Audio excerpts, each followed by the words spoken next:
ઈદે મિલાદ, જેને મિલાદુન નબી પણ કહેવામાં આવે છે, ઇસ્લામ ધર્મમાં આ તહેવાર ખૂબ જ ધામધૂમથી મનાવવામાં આવે છે.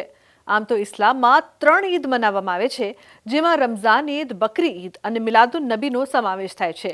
પણ શું આપને ખબર છે કે ઈદે મિલાદ કેમ મનાવવામાં આવે છે અને આ દિવસે શું થાય છે? ચાલો જાણીએ. ઈદે મિલાદ અથવા મિલાદુન નબી ઇસ્લામની દુનિયામાં આ તહેવાર ખૂબ જ આદર સાથે ઉજવવામાં આવે છે. એવું માનવામાં આવે છે કે આ દિવસે ઇસ્લામના છેલ્લા પૈગંબર હઝરત મોહમ્મદનો જન્મ થયો હતો અને આ જ દિવસે તેમનું મૃત્યુ પણ થયું. આથી આ દિવસને બારા વફાત તરીકે પણ ઓળખવામાં આવે છે. ઇસ્લામમાં માનનારા વિવિધ ધર્મો અને સમુદાયના લોકો આ તહેવારને અલગ અલગ રીતે ઉજવે છે. ઈદે મિલાદના દિવસે ઇસ્લામના અનુયાયીઓ મસ્જિદોમાં નમાઝ અદા કરે છે અને હઝરત મોહમ્મદના શિક્ષા અને ઉપદેશોને અમલમાં મૂકવાનો સંકલ્પ લે છે. આ દિવસે લીલા રંગનો દોરો બાંધવાનો અથવા લીલા રંગના કપડાં પહેરવાનો પણ રિવાજ છે. ઇસ્લામમાં લીલા રંગનું ખૂબ જ મહત્વ છે. આ ઉપરાંત આ દિવસે પારંપરિક રસોઈ તૈયાર કરવામાં આવે છે અને ગરીબોમાં વહેંચવામાં આવે છે. ઈદે મિલાદુન નબીનું મહત્વ ઇસ્લામિક ધર્મમાં ખૂબ વધારે છે, કારણ કે આ તહેવાર પૈગંબર હઝરત મોહમ્મદ સાહેબના જન્મદિવસના રૂપમાં ઉજવવામાં આવે છે.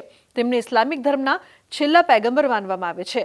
સાથે જ આ તહેવાર લોકોને એકતાના સૂત્રમાં બાંધે છે અને તેમને પૈગંબરની શિક્ષાઓને યાદ કરવાનો અવસર પ્રદાન કરે છે.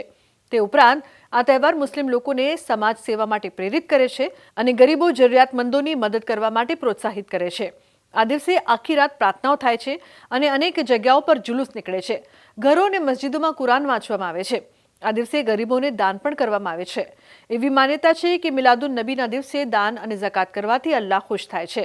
ઈદે મિલાદુન નબીનો ઇતિહાસ પૈગંબર મોહમ્મદ સાહેબના જન્મ સાથે જોડાયેલો છે. ઈદે મિલાદુન નબીનો ઇતિહાસ ઇસ્લામિક ધર્મ પૈગંબર હઝરત મોહમ્મદ સાહેબના જન્મની સાથે ખાસ જોડાયેલો છે. હઝરત મોહમ્મદ સાહેબનો જન્મ મક્કામાં થયો હતો. સુન્ની લોકો પૈગંબર હઝરત મોહમ્મદ સાહેબના જન્મને રબીઅલ અવ્વલ 12મી તારીખે ઉજવે છે. આ દિવસને પૈગંબર મોહમ્મદના જન્મનું પ્રતીક માનવામાં આવે છે.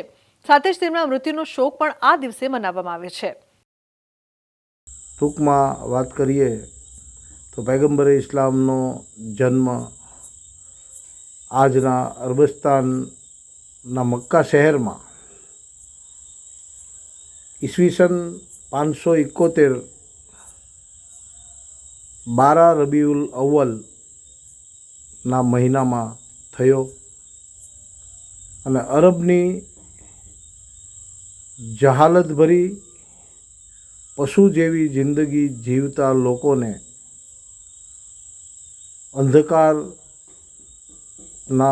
ઊંડા ખાડામાંથી બહાર કાઢી અને પ્રકાશની અંદર લઈ આવવાનું જે ઈશ્વરીય કાર્ય કરવા માટે આપણી વચ્ચે અવતરિત થયા એ મોહમ્મદ પૈગંબર સાહેબનો જન્મદિન સમગ્ર ગુજરાત, સમગ્ર ભારત અને સમગ્ર વિશ્વ ખૂબ હર્ષોલ્લાસ સાથે મનાવી રહ્યો છે.